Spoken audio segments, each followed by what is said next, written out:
Transforme a sua vida em um ano, lendo a Bíblia de capa a capa. Eu quero convidar você a abrir as Sagradas Escrituras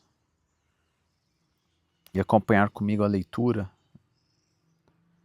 no livro de Atos, capítulo 18. Esse é um livro que a gente está lendo e ele vai contar a história da igreja primitiva. O autor é Lucas, o mesmo que escreveu o Evangelho de Lucas, e nós estamos na leitura 235. Então, se você puder abrir e acompanhar comigo a leitura, no versículo 1 do capítulo 18 de Atos vai dizer que em algum tempo depois, Paulo deixou Atenas e foi para Corinto, né? Lembrando que agora a gente vai ver as viagens de Paulo, esse grande missionário, né? Que escolhido por próprio Jesus Cristo, que perseguia a igreja. Agora então, ele faz, na leitura do dia anterior, ele faz o discurso em Atenas, e agora, depois de um tempo, então passou, ele ficou em Atenas por um tempo, agora ele vai para Corinto. No versículo 2 diz que ali encontrou um judeu chamado Áquila, natural do Ponto, que havia chegado recentemente da Itália com sua esposa Priscila, depois que Cláudio César expulsou todos os judeus de Roma.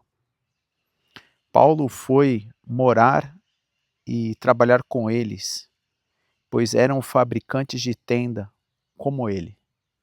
Então é interessante que nesses versículos a gente consegue rastrear, né, a história e a geografia, né? Então a gente vê um casal que veio da Itália na época de Cláudio César, né, que expulsou os judeus. Então você já vê Itália, Roma, Coríntio, Atenas, e esse casal ele vai ter uma grande importância. Eles tinham algo em comum, que trabalhavam, né, fazendo tendas. Versículo 4, todos os sábados, Paulo ia na sinagoga e buscava convencer tanto judeus como gregos.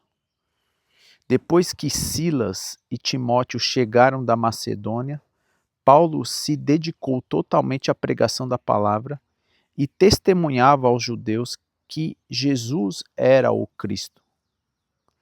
Mas quando eles se opuseram a Paulo e o insultaram, ele sacudiu o pó da roupa e disse: vocês são responsáveis por sua própria destruição. Eu sou inocente. De agora em diante pregarei aos gentios. Então saiu dali e foi à casa de Tício Justo, um gentil temente a Deus que morava ao lado da sinagoga. Crispo, o líder da sinagoga, e toda a sua família creram no Senhor. Muitos outros em Corinto também ouviram Paulo, creram e foram batizados. Versículo 9 de capítulo 18 de Atos. Certa noite, o Senhor falou a Paulo numa visão: não tenha medo, continue a falar e não se cale, pois estou com você e ninguém o atacará, nem lhe fará mal, porque muita gente nesta cidade me pertence. Então Paulo permaneceu ali 1 ano e meio, ensinando a palavra de Deus. Quando Gálio se tornou governador da Acaia, alguns judeus se levantaram contra Paulo e levaram-o diante do governador para ser julgado. Eles o acusaram de convencer as pessoas a adorar a Deus de maneira contrária à lei judaica. Mas assim que Paulo começou a apresentar sua defesa, Gálio se voltou para os acusadores e disse: ouçam, judeus, se a sua queixa envolvesse algum delito ou crime grave, eu teria motivo para aceitar o caso. Mas, como se trata apenas de uma questão de palavras e nomes da sua lei, Resolvam isso vocês mesmos. Recuso-me a julgar essas coisas. E os expulsou do tribunal. A multidão agarrou Sóstenes, um novo líder, o novo líder da sinagoga, e o espancou ali mesmo no tribunal. Galho, no entanto, não se importou com isso. Versículo 18. Paulo ainda permaneceu em Corinto por algum tempo.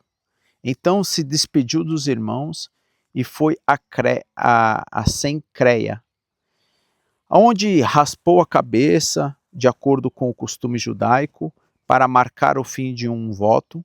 Em seguida partiu de navio para a Síria, levando consigo Priscila e Áquila. Chegaram ao porto de Éfeso, aonde Paulo os deixou. Enquanto estava ali, foi à sinagoga para debater com os judeus. Eles pediram que ficassem mais tempo, mas ele o recusou. Ao despedir-se, Paulo disse: voltarei depois, se Deus quiser. Então zarpou de Éfeso. A parada seguinte foi no porto de Cesareia, aonde subiu a Jerusalém, visitou a igreja. Em seguida voltou para Antioquia. Depois de passar algum tempo ali, voltou pela Galácia e pela Frígia, visitando e fortalecendo todos os discípulos. Versículo 24. Enquanto isso, chegou a Éfeso, vindo de Alexandria, no Egito, um judeu chamado Apolo. Era um orador eloquente que conhecia bem as Escrituras. Tinha sido instruído no caminho do Senhor e ensinava a respeito de Jesus com profundo entusiasmo e exatidão, embora só conhecesse o batismo de João. Quando o ouviram falar corajosamente na sinagoga, Priscila e Áquila o chamaram de lado e lhe explicaram com mais exatidão o caminho de Deus. Apolo queria percorrer a Acaia e os irmãos de Éfeso o incentivaram. Escreveram uma carta aos discípulos de lá, pedindo que o recebesse bem. Ao chegar, foi de grande ajuda àqueles que pela graça haviam crido, pois em debates públicos refutava os judeus com fortes argumentos. Usando as Escrituras, demonstrava-lhe que Jesus é o Cristo. Capítulo 19, versículo 1 de Atos. Enquanto Apolo estava em Corinto, Paulo viajou pelas regiões do interior até chegar a Éfeso, no litoral, onde encontrou alguns discípulos. Ele lhes perguntou: vocês receberam o Espírito Santo quando creram? Não, responderam eles. Nem sequer ouvimos que existe o Espírito Santo. Então, que batismo vocês receberam? Perguntou ele. O batismo de João, responderam. Paulo disse: João batizava com o batismo de arrependimento, dizendo ao povo que cresce naquele que viria depois, isto é, em Jesus. Assim que ouviram isso, foram batizados em nome do Senhor Jesus. Paulo lhes impôs as mãos, o Espírito Santo veio sobre eles e falaram em línguas e profetizaram. Eram ao todo uns 12 homens. Versículo 8. Em seguida, Paulo foi à sinagoga e ali pregou corajosamente durante 3 meses, argumentando de modo convincente sobre o reino de Deus. Mas alguns deles se mostraram endurecidos e rejeitaram a mensagem e falaram publicamente contra o caminho. Paulo então deixou a sinagoga e levou consigo os discípulos, passando a realizar discussões diárias na escola de Tirano. Isso continuou durante 2 anos seguintes. A gente de toda a província da Ásia, tanto judeus como gregos, ouviu a palavra do Senhor. Deus concedeu a Paulo o poder de realizar milagres extraordinários. Quando lenços ou aventais usados por ele eram colocados sobre enfermos, esses eram curados de suas doenças, e dele saíam espíritos malignos. Alguns judeus viajavam pelas cidades expulsando espíritos malignos. Tentavam usar o nome do Senhor Jesus, dizendo: ordeno que saia em nome do Senhor Jesus. a quem Paulo anuncia. Os homens que faziam isso eram os 7 filhos de Seva, um dos principais sacerdotes. Certa ocasião, o espírito maligno respondeu: Eu conheço Jesus e conheço Paulo, mas quem são vocês? O homem possuído pelo espírito maligno saltou em cima deles e os atacou com tanta violência que fugiram da casa, despidos e feridos. A notícia do ocorrido se espalhou rapidamente e toda a cidade de Éfeso, tanto entre judeus como gregos, e sobre eles veio um temor reverente, e o nome do Senhor Jesus era engrandecido. Muitos dos que creram confessaram suas obras pecaminosas. Vários deles que haviam praticado feitiçaria trouxeram seus livros de encantamento e os queimaram publicamente. O valor dos livros totalizou 50.000 moedas de prata. Assim, a mensagem a respeito do Senhor se espalhou amplamente e teve efeito poderoso. Depois disso, Paulo se sentiu impelido pelo Espírito a passar pela Macedônia e Acácia antes de ir a Jerusalém. De lá devo prosseguir para Roma, disse ele. Então, enviou diante dele à Macedônia 2 assistentes, Timóteo e Erasto, e permaneceu um pouco mais na província da Ásia. Versículo 23. Por essa época houve um enorme tumulto em Éfeso por causa do caminho. Começou com Demétrio, ou ourives, que fabricava modelos de prata do templo à deusa grega Artemis, que empregava muitos artífices. Ele os reuniu a outros que trabalhavam em ofício semelhante e disse: Senhores, vocês sabem que a nossa prosperidade vem desse empreendimento, mas como vocês ouviram, esse sujeito, Paulo, convenceu muita gente de que deuses feitos por mãos humanas não são deuses de verdade. Fez isso não apenas aqui em Éfeso, mas em toda a província. Claro que não me refiro apenas à perda do respeito público por nossa atividade. Também me preocupa que o templo da grande deusa Artemis perca a sua influência e que esta deusa magnífica, adorada em toda a província da Ásia e ao redor do mundo, seja destituída de seu grande prestígio. Ao ouvir isso, ficaram furiosos e começaram a gritar: Grande é Artemis dos Efésios. Em pouco tempo, a cidade toda estava com uma confusão. O povo correu para o anfiteatro, arrastando os macedônios, Gaius e Aristarco, companheiros de viagem de Paulo. Ele também quis entrar, mas os discípulos não permitiram. Alguns amigos de Paulo, oficiais da província, também lhe enviaram um recado no qual suplicaram que não arriscasse a vida entrando no anfiteatro.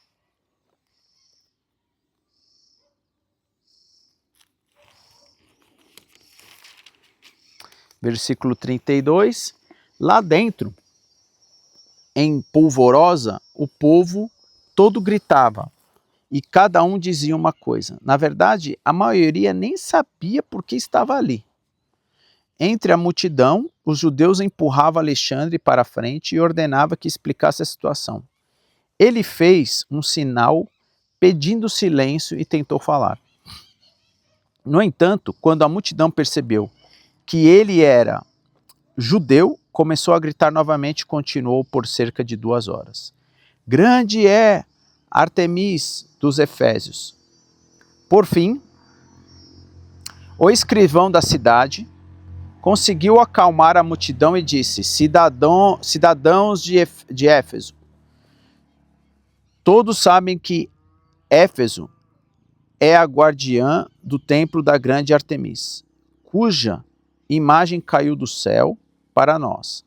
Portanto, sendo este um fato inegável, acalme-se e não façam nada precipitadamente. Vocês trouxeram esses homens aqui, mas eles não roubaram nada do templo. e nem disseram coisa alguma contra a nossa deusa. Se Demétrio e seus artífices têm alguma queixa contra eles, os tribunais estão abertos e há oficiais disponíveis para ouvir o caso. Que façam acusações formais, e se há outras queixas que desejam apresentar, elas podem ser resolvidas em assembleia conforme a lei. Corremos o perigo de ser acusados de provocar desordem, pois não há motivos para esse tumulto. E se exigirem de nós uma explicação, não teremos o que dizer. Então os despediu e a multidão se dispersou. Então a gente vê aqui, né, esses 2 capítulos do livro de Atos, e parece que ao longo de toda a história, né, a gente está falando aqui de mais de 2000 anos, tudo aquilo que envolve interesses pessoais, né, que foi no caso a ameaça desses ourives, né, as pessoas se opõem à palavra do Senhor. Mas ainda assim, Deus levanta pessoas, homens corajosos, envolvidos, né, cheios do Espírito, para levar a palavra adiante, a verdade que Jesus Cristo é o Senhor, né? É o Crius, é o Deus encarnado. Que Jesus Cristo, ele veio a esse mundo, né, revelar a divindade do Pai, né? Ele é tão humano quanto divino. E Jesus quer que nós tenhamos essa relação e sermos, né, monoteístas, se temos somente um Deus, né, que é Jesus, né? Que nós não possamos amar outros deuses. E tem tanta gente, tantas coisas que a gente coloca, às vezes, né, em prioridade, acima de outros, né, outros deuses. A gente coloca em deusa dinheiro, em deusa patrimônio, em deusa tanta coisa, que acaba deixando o verdadeiro Deus como o nosso único, né? Então a gente vê aqui essa história, né, de como Deus, através de Jesus, através desses homens, desses discípulos, desses apóstolos, o quanto eles fizeram para que a palavra do Senhor, né, chegasse até a gente no dia de hoje e que a gente possa dar continuidade, né, nessa mensagem das boas novas de Jesus. Eu quero convidar então você que está aqui comigo até o final, acompanhando essa leitura, a fazermos uma breve oração, né, encerrando o dia 235 da leitura, né, de 365, e que você possa meditar e fechar os seus olhos para nós elevarmos a nossa mente, o nosso espírito, todo o nosso ser ao Senhor. Pai querido, maravilhoso Deus, grande és o Senhor, Criador de todo o universo, o Deus Todo-Poderoso que manifestou a sua vontade na nossa criação. Obrigado porque teu amor nos alcançou, a tua graça nos alcançou e nós estamos aqui, querendo nos submeter a sermos filhos obedientes ao Senhor. Eis-me aqui, Senhor, mais um dia, pronto para fazer aquilo que o Senhor precisa de seus filhos. Que o Senhor abençoe todas as pessoas que acompanharam e acompanham essa leitura diária, que elas possam se encher do Senhor, ouvir o Senhor falar através das suas sagradas escrituras. Essa da qual nós temos o privilégio de termos ela toda completa, traduzida em nossa língua, e ajude a termos compreensão do teu conhecimento e nos aproximarmos mais e mais do Senhor. Que a tua palavra possa ser meditada dia e noite em nossos corações. Nos proteja e nos livre de todo o mal no dia de hoje, no nome de Jesus. Amém. E obrigado por você estar aqui acompanhando comigo, né? Tem gente ao vivo, inclusive aqui acompanhando a leitura. Eu vou deixar aqui gravada nesse canal. Se você ainda não é assinante no canal, clique aí, né? E se inscreva no canal, ative o sininho para ser notificado toda vez que a gente receber. Aqui no final desse vídeo vai ter dois cards, né? Um da leitura do dia anterior, o outro da playlist de todos esses 235 dias e você se inscreve aí clicando na imagem, na minha imagem, compartilha, deixe os seus comentários, faça suas perguntas e, se Deus assim permitir, continuaremos a leitura do dia 236, né, seguindo o livro de Atos. A gente vai até o final do livro de Atos. Que Deus te abençoe.